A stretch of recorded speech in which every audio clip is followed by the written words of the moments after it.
भोलू बहुत दिनों से अपने गांव में गोलगप्पे का ठेला लगा रहा था। जो भी भोलू के हाथों का गोलगप्पा खा लेता था वो बार बार आता था। भोलू खुश था और इसी तरह दिन बीतते जाते हैं। भोलू बहुत प्यार से सभी के लिए अपने हाथों से गोलगप्पा बनाया करता था और तरह तरह की चीजें डालता था। तभी उसकी पत्नी आती और बोलती है, अजी सुनो ना, चलो ना कहीं हम मेले में घूम कर आते हैं। कितने दिन हो गए हमें साथ में निकले हुए। नहीं सीता, देख तो रही हो कितना काम बाकी है अभी। पानी बनाना है, पूड़ियाँ तलना है, बहुत सारे काम है।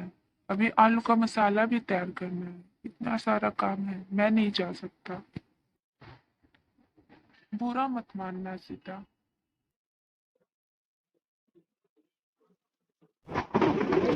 ये सब तो रोज होता है।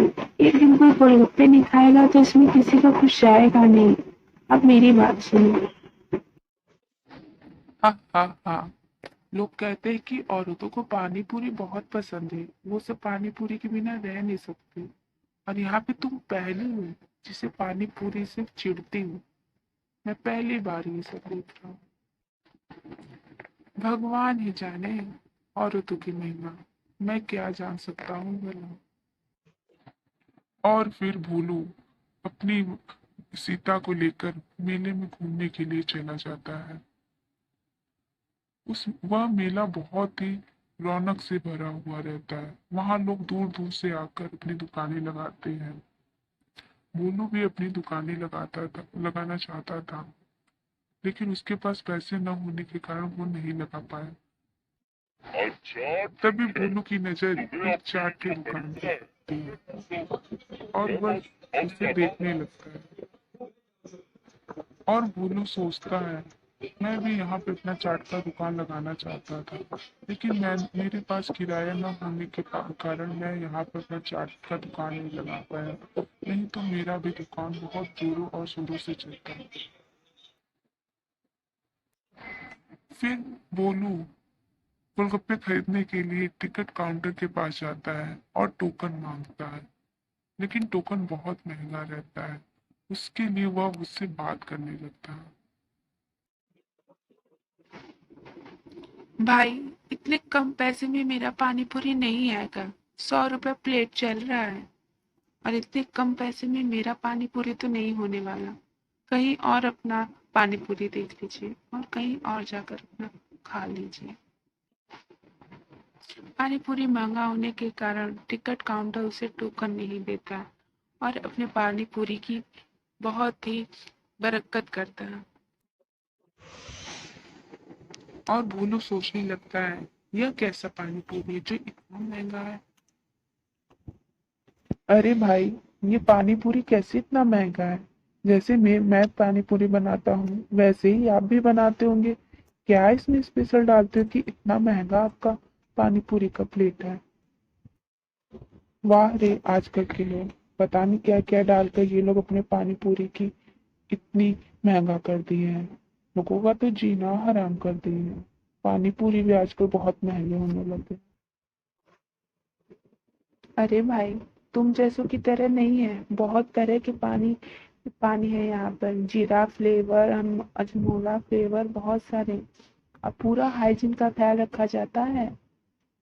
तुम लोग के जैसे नहीं है कि कुछ भी डाल दे और कुछ भी बना दे। पूरा साफ सुथरा बनाते हैं हम लोग, इसलिए यह इतना महंगा है।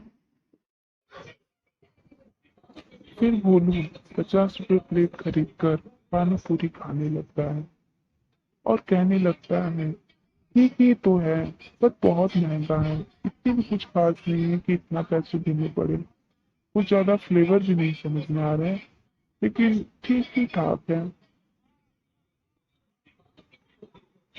इस गांव वाले को तो देखो भला, मुझे 10 रुपया देने को तैयार नहीं है और यहाँ पे 100 रुपया देकर ये सब पानी पूरी खा रहे हैं। इतना ज्यादा लूट जा रहे हैं, फिर भी इन सबको कुछ समझ में नहीं आ रहा है। और कुछ खास भी गोलगप्पे नहीं है फिर भी। अजी सुनती हो, इसके पानी पूरी कुछ खास तो नहीं है, पता नहीं क्यों सब इतना भीड़ लगाए हुए हैं। मैं तो केवल चेक कर रहा था कि कैसा होगा, बट मुझे तो ठीक ही ठाक लग रहा है, कुछ समझ में नहीं आ रहा है। आप सच ही कह रहे हो, कुछ खास नहीं है, वो झूठी का सब लाइन लगा कर खड़े हुए हैं। इससे अच्छा तो आपके ही गोलगप्पे हैं। ये सब बस डिंगे मारने के लिए ये दिल्ली वालों के पानी पूरी खा रहे हैं। पहले तो खा लेंगे, फिर सभी को घूम घूम कर सुनाएंगे कि मैंने दिल्ली वाले की पानी पूरी खाए हैं। ऐसा करो जी, आप जल्दी खाओ और चलो घर। मुझे जो सामान लेना था मैंने ले लिया है, और जल्दी जल्दी घर चलिए, बहुत सारे काम घर पे पड़े हुए हैं। जल्दी से खाइए। तभी मेले से भोलू और भोलू की पत्नी घर वापस आ जाती है, और भोलू ने अपनी पत्नी से कहा, अजी सुन रही हो सीता, मैं क्या सोच रहा हूँ कि मुझे लगता है कि मैं बहुत ही कम पैसों में अपने गोलगप्पे को बेचता हूँ।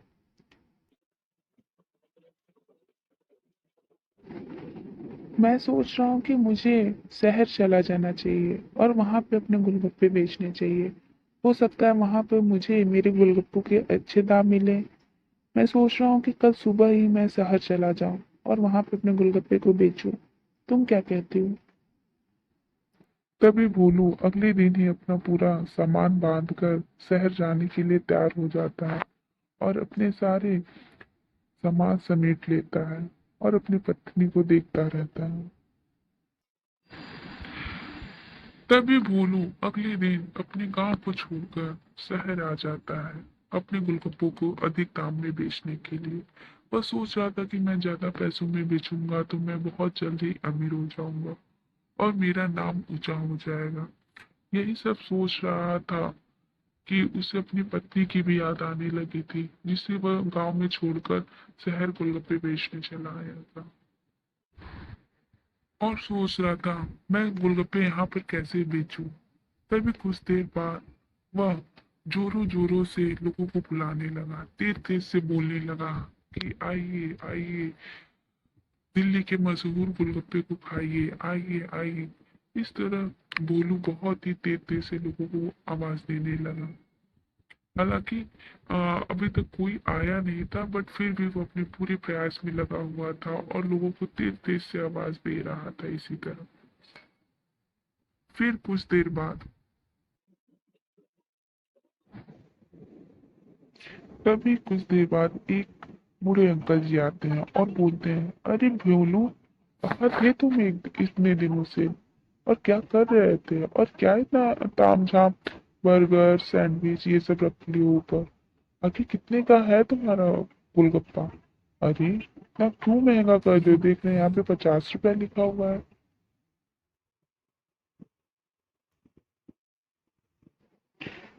बस आप लोग को बढ़िया पानी पूरी खिलाना चाह रहा हूँ, और मैंने बहुत तरीके के पानी रख लिए हैं ना, इसलिए ये थोड़ा महंगा हो गया है। और मैंने बहुत तरह तरह के मसालों का यूज किया है, और मैं पूरा साफ सफाई का ध्यान रखता हूँ, पूरा हाइजीन रखता हूँ, इसलिए मेरे गोलगप्पे अब थोड़े महंगे हो गए हैं। अरे बोलूं, इतना ताम झाम करने की क्या जरूरत थी? इतना महंगा कर दियो भला। यहाँ पे पानी पूरी तुम्हारी कौन खाएगा? मेरी बात मानो, वापस अपने गांव को चले जाओ, क्योंकि इतना महंगा पानी पूरी यहाँ तो नहीं चल पाएगा।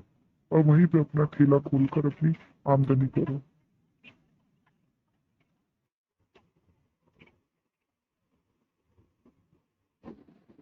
फिर भोलू उसकी बातें सुनकर और मानकर अपने गांव को वापस चला जाता है, और अपने गांव में पहले की जैसे अपना गोलगप्पा बेचने लगता है और सुखी से रहता है।